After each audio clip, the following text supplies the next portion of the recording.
The Old Testament reading is Joel chapter 2, beginning with the 23rd verse. O children of Zion, be glad and rejoice in the Lord your God, for he has given the early rain for your vindication. He has poured down for you abundant rain, the early and the later rain, as before. The threshing floors shall be full of grain, the vats shall overflow with wine and oil. I will repay you for the years that the swarming locust has eaten, the hopper, the destroyer, and the cutter, my great army which I sent against you. You shall eat in plenty and be satisfied, and praise the name of the Lord your God, who has dealt wondrously with you. And my people shall never again be put to shame. You know that I am in the midst of Israel, and that I, the Lord, am your God, and that there is no other. And my people shall never again be put to shame. Then afterward I will pour out my spirit on all flesh. Your sons and your daughters shall your old men shall dream dreams, and your young men shall see visions. Even on the male and female slaves in those days I will pour out my spirit. I will show portents in the heavens and on the earth, blood and fire and columns of smoke. The sun shall be turned to darkness and the moon to blood before the great and terrible day of the Lord comes. Then everyone who calls on the name of the Lord shall be saved. For in Mount Zion and in Jerusalem there shall be those who escape, as the Lord has said, and among the survivors shall be those whom the Lord calls. This is the word of God for the people of God.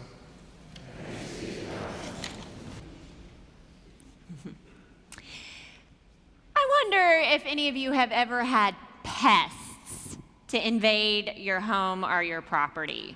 And it does kind of feel like a confession, doesn't it? Like, oh, I've got pests in my house. And so I'm just going to make that confession that I have pests in my house, actually.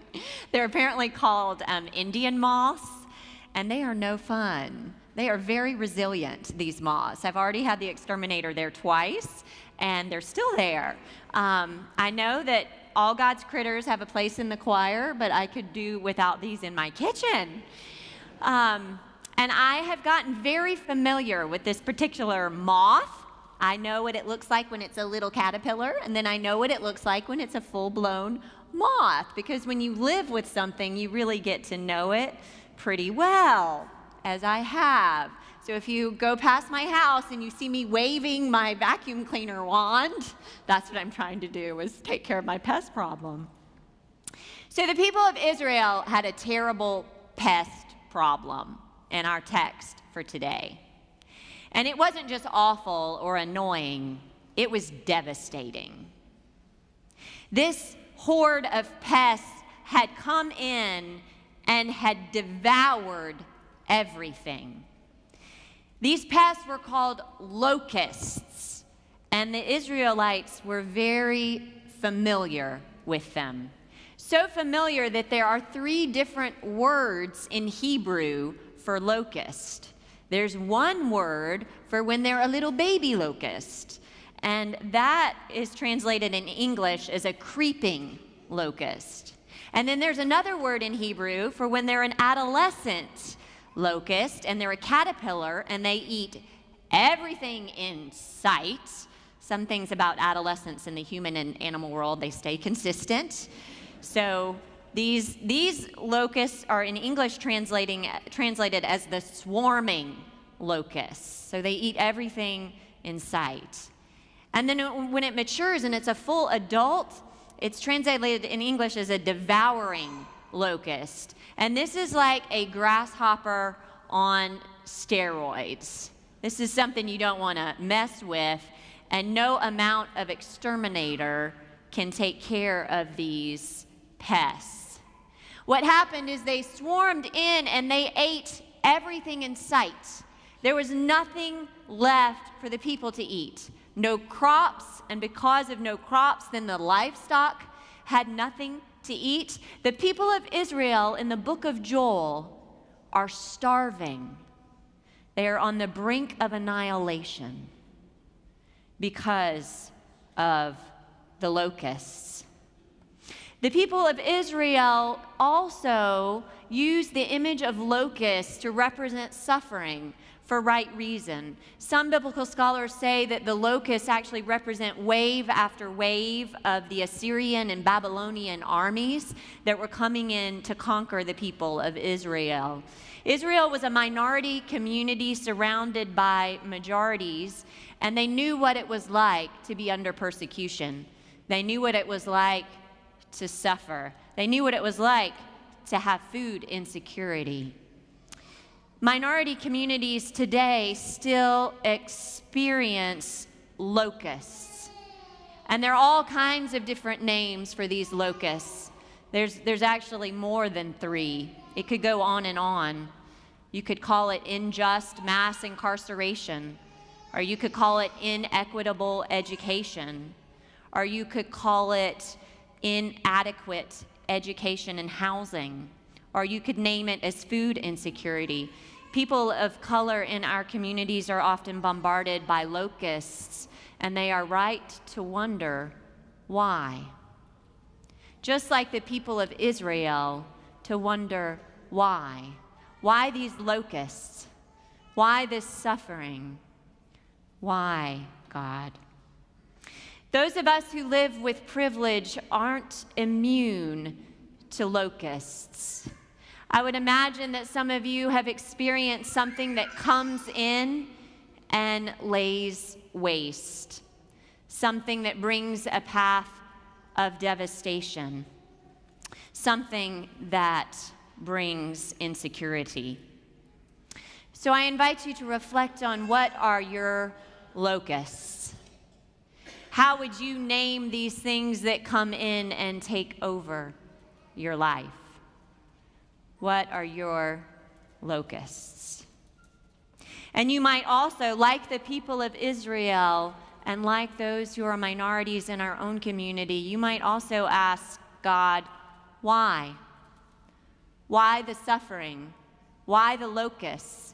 Why did this happen to me? Israel has to sit with that question for several verses before we get the answer in verse 27 of our text today, where God answers and says to the people of Israel and to us, "Know that I am in the midst of you. I am the Lord your God. I am with you. You are not alone. Take comfort under my wings."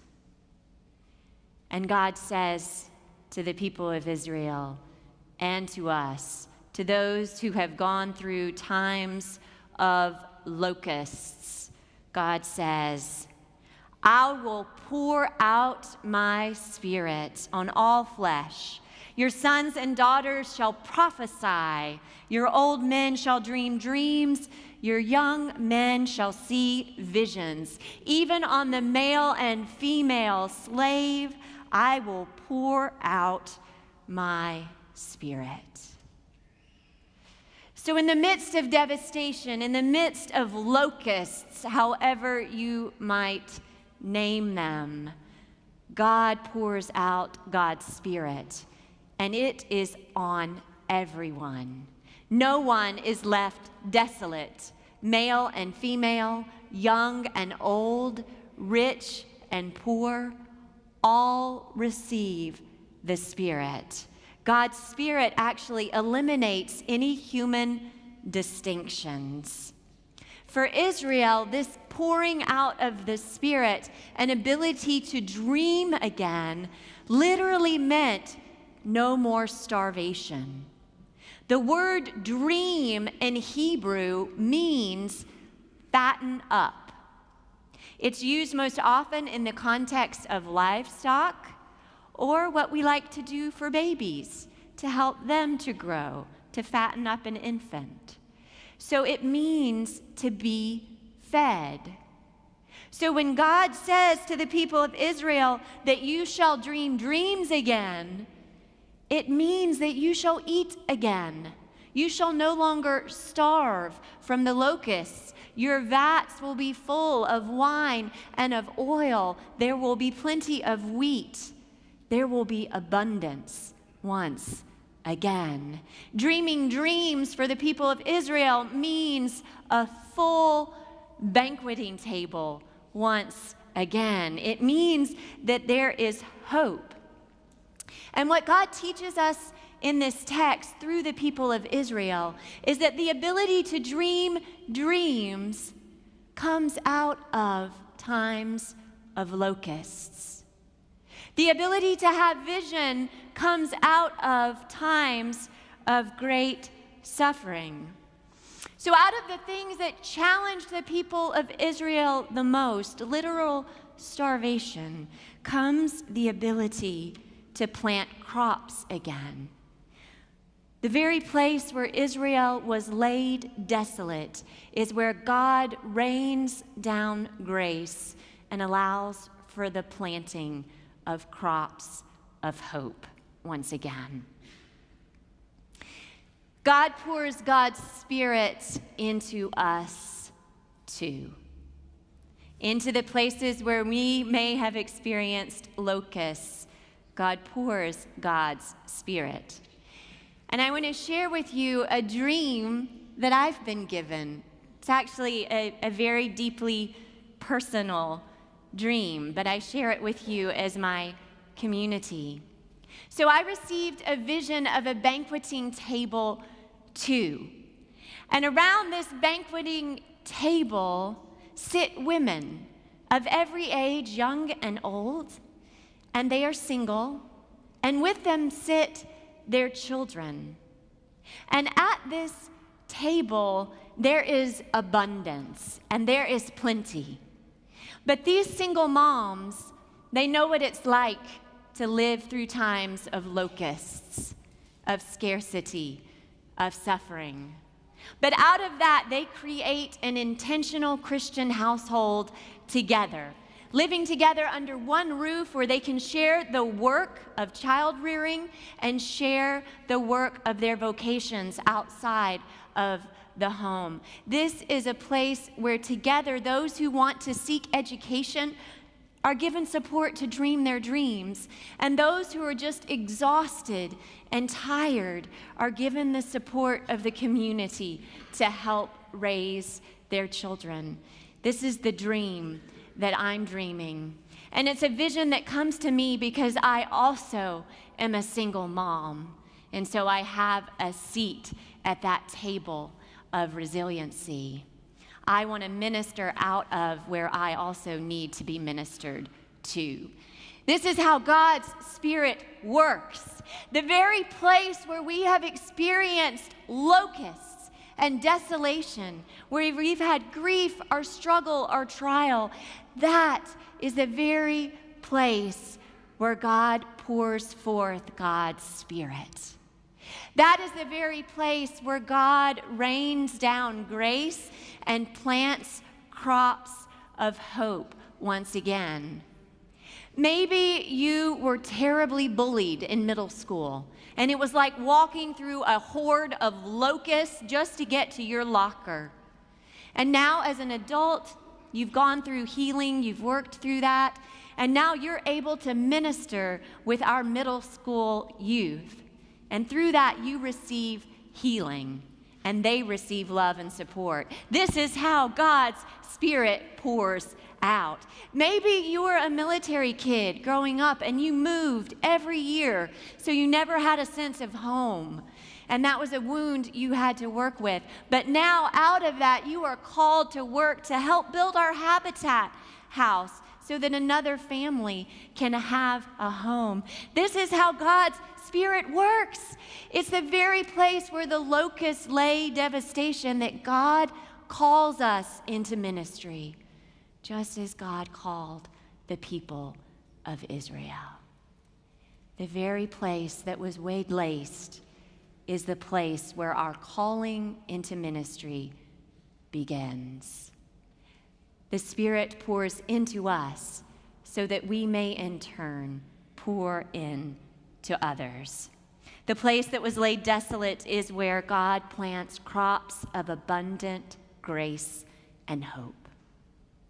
So, people of God, the invitation to you today is to open up and to receive God's Spirit.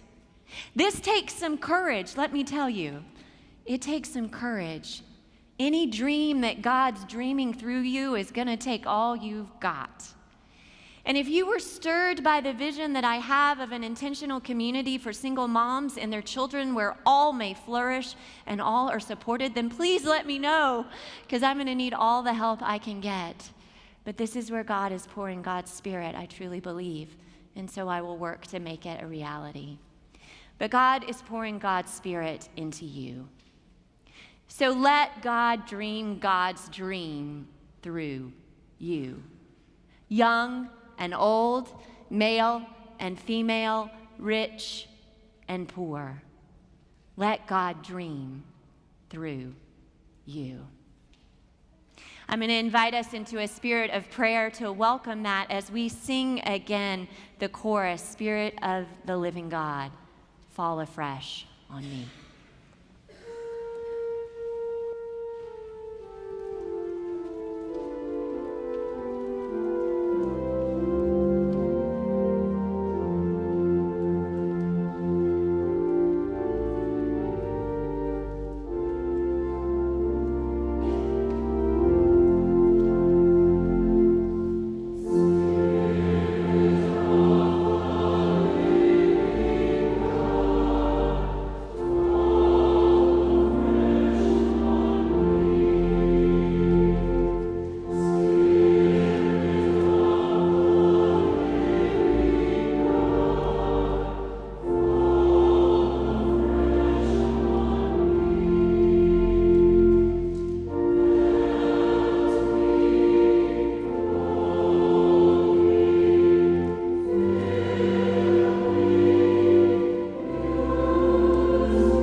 Hey, thank you for watching, and we hope you got something out of that. If you have any feedback for us, any response that was helpful to you, we would love to hear that. Please let us know.